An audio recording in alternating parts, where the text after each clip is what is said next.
Well, in our center we use Perceval as our valve of choice for a wide category of patients, because Perceval offers on patients to have a very smooth and fast operation, and you can position the valve with minimal manipulation in the aorta.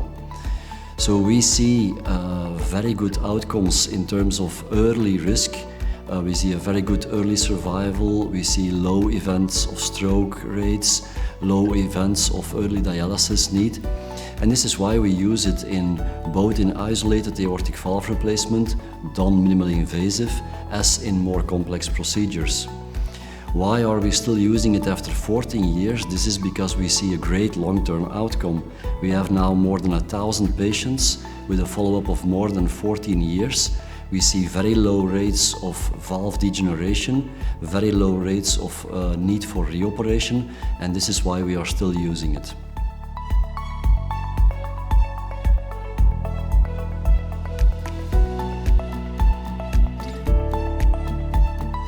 Well, the whole world of aortic valve disease certainly has changed, because we have seen the advent of so many new techniques, like the transcatheter techniques, for example, which are invading heavily in the whole field.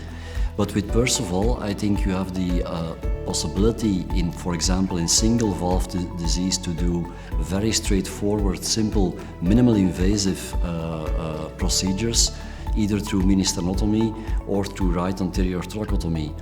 And this has certainly been a major advantage, having the combination of minimally invasive surgery and the sutureless valve technology like Perceval.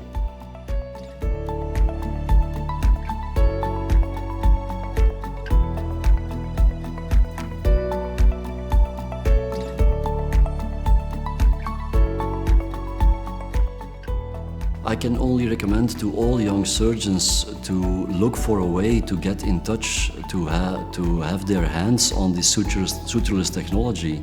Because like I say, if we want to keep the surgical field alive and to keep on providing high quality of treatment for aortic valve disease, a surgeon needs to be able to deliver this kind of sutureless valves to his patients as well.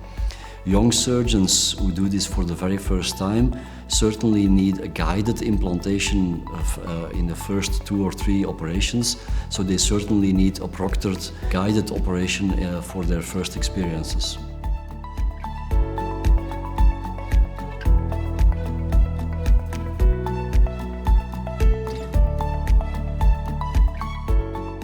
It is really thanks to the industry and to valve manufacturers like Corsim that they are introducing new tissue treatments and new tissue technology onto their valves.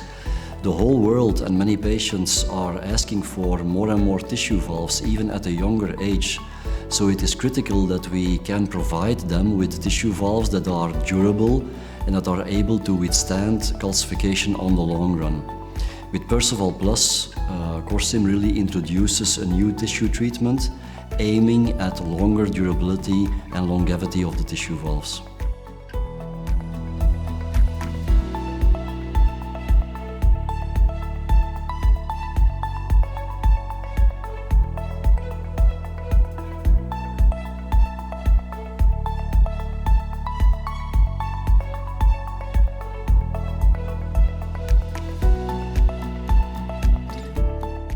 With recent prospective randomized trials, for example, like with the PERSIST trial, Perceval have certainly proven that they are a valid alternative, and even in minimally invasive surgery, even to be superior to standard sutured tissue valves. So this is no longer an issue. Perceval is certainly as valid and in some cases even superior to standard sutured valves. With regard to the comparison to transcatheter techniques, these transcatheter techniques have also not proven yet their validity in a wide range of patients, certainly not in the low-risk patients and certainly not in the long-term follow-up. So also the transcatheter technology still has many things to prove.